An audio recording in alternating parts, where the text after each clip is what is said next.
अब तक big boss के घर में ये सीजन में ये बिल्कुल सच है और कहने को और सुनने को मिल रहा था कि किसी कहीं से किसी का ग्रुप नहीं है, कोई फ्रेंडशिप और दुश्मनी नजर नहीं आ रहा है। और यही सब कारण है कि इन इतने चीजों को हाईलाइट किया बिग बॉस ने। जैसा कि आप लोग ने देखा होगा कि वीकेंड के बाद में विशाल के टॉपिक जो कि मतलब इतना भी वो मैटर नहीं करता था, इतना भी उसको मोस्ट इम्पॉर्टेंट बना के और हाईलाइट किया गया। क्योंकि देखो बिग बॉस का एक ही मुद्दा होता है, झगड़ों को हाईलाइट करना। वो क्योंकि उन्हें पता है कि टीआरपी तभी मिलेगी शो को और लोग तभी देखेंगे। कैसे भी जनता को मतलब मिलाकर रखना और जनता को भिड़ा कर रखना, ये चीज़ को बिग बॉस बहुत अच्छे से समझते हैं कि कैसे लाना है जनता को एक। तो उन्होंने डे वन से आप लोग ने देखा होगा कि विशाल और अरमान में बनती नहीं है, तो इसलिए वो विशाल की हर एक चीज़ों को सिंगल सिंगल करके उन्होंने सेपरेट किया और उस चीज़ों को वीकेंड के बारे में दिखाया। बात मैं यहाँ पे करना चाहूँगी कटारिया का। जी हाँ, विशाल और कटारिया का दोस्ती जैसे कि स्टेज पर से ही दोनों एक दूसरे को बोलते हैं भाईचारा ऑन टॉप, पर वहाँ पे कटारिया ने बिल्कुल भी भाईचारा निभाने से बहुत पीछे हट गया। क्योंकि मैं आपको बता दी कि वो रैप पे मारने वाली जो बात आई थी ना, वो भी कटारिया से ही आई थी। जब अरमान पूछते हैं, अरमान बहुत अच्छे से घुमाया कटारिया को। हाँ देखो, बिग बॉस के अंदर जब जो भी घर में रहते हैं ना, उनके लिए बहुत मुश्किल हो जाता है सिचुएशन को एक्चुअल समझना, क्योंकि वो बिल्कुल उनका तार कटा हुआ है बाहर का जो भी चल रहा है। वो उन चीज़ों को ही देख पाते हैं जो उन्हें दिखाया जाता है, जो उन्हें दिखाया जाना चाह रहा है। तो इस तरह की चीज़ क्योंकि पायल आती है, एक बाहर आपके घर के फैमिली आता है और उस बात को हाईलाइट करता है, तो उस चीज़ को ही मतलब फर्स्ट टॉप प्रायोरिटी दे दिया गया और कटारिया भी उस साझा में आ गया।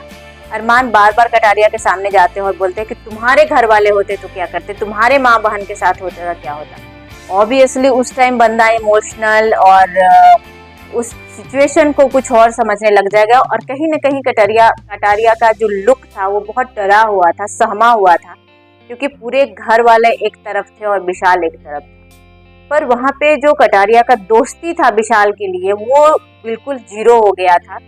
सना मकबूल एक बार ये बोलते भी नजर आई है कि सब बोल रहे हैं कि वो गलत है, पर तू हर जगह जा जाकर क्यों बोल रहा है कि ये गलत है।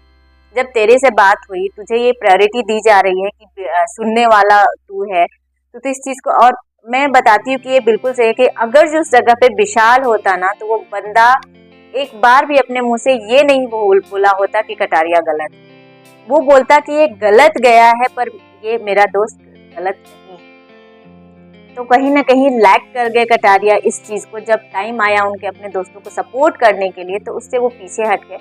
और बहुत प्लान था ये थप्पड़, जो विशाल को थप्पड़ लगा, आप लोगों को क्या लगता है? ये बहुत प्लान था। ये मतलब अचानक से भी निकली हुई नहीं थी। अगर जो फर्स्ट टाइम जैसे ही वो बात बाहर आया, स्टेज के पर पायल आई और बात बाहर आई, अगर जो उसी समय अचानक से एकदम गुस्से से लाल होकर अरमान उठते और गुस्से में जाके एक थप्पड़ जड़ के आते, तो मानता ये रियल था, बट ये फेक था, ये बिल्कुल प्लान था।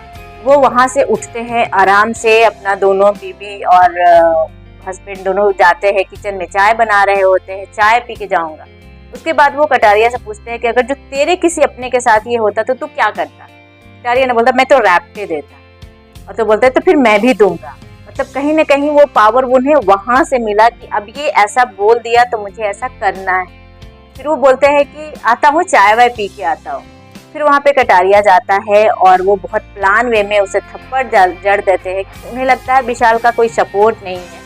कहीं न कहीं अरमान कटारिया से डरते हैं कि उन्हें पता है कि एल्विशा आर्मी पीछे है, मतलब इसके साथ है, वो सब मेरे पीछे पड़ जाएंगे। तो इन जो सारे घटना हुआ, इस चीज़ में सबसे बुरा जो हुआ वो ये था कि कटारिया का पीछे हट जाना। हाँ चलो मानो इस तरह का चीज़ें हो रहा है कि मतलब उसके ऊपर बहुत फोर्स बना दिया गया, उसे भटका दिया गया, उसका माइंड ब्रशअप कर दिया गया, पर फिर भी वो बच्चा नहीं है यार। इतने जल्दी आप कैसे फिसल सकते हो अपने दोस्त के? तुम जानते हो उस बंदे को, वो बंदा बेचारा बार बार कह रहा है कि मेरा कोई इंटेंशन गलत नहीं था। तो एक बार कटारिया को ये चीज पे खड़ा रहना था कि वो गलत नहीं था, तो कटारिया ने तो और भी सीन खराब कर दिया। उसने बोल दिया कि वो बोला पसंद करती है, और वो ये तो बोला नहीं था, वो बोला सुंदर लगती है। उसके बाद फिर उसने जो बात बोली थी कि मेरा वो मतलब नहीं है, तो इन चीज़ों को वो भूल ही गया। वहाँ पे एक्चुअली बिग बॉस में ऐसा माहौल बना दिया जाता है, उसे बच्चों मतलब जो है उन्हें भुला दिया जाता है। आप लोगों को ये पूरे सीन में क्या लगता है कि कितना प्लान था अरमान का थप्पड़, और कटारिया को किस तरह से उस चीज से भटकाया गया, और कटारिया कितना सही है गलत है, क्या लगता है आप लोगों को? और विशाल को तो खैर छोड़ ही दो, उसके साथ जो हुआ वो मैं बस एक वर्ड में बोलूंगी कि बहुत गलत हुआ। वो सच नहीं था, उस चीज को सच बना के परोस दिया गया लोगों के बीच में और उसे सच बनाने की कोशिश की गई। पर तभी विशाल को आउटसाइड से बहुत ऑडियंस सबका प्यार मिल रहा है। ओवरऑल आपको इस वीडियो पे आपकी क्या राय है, कमेंट बॉक्स में कमेंट करके जरूर बताइएगा। देखते रहिए डेली चर्चा 20। Thank you so much.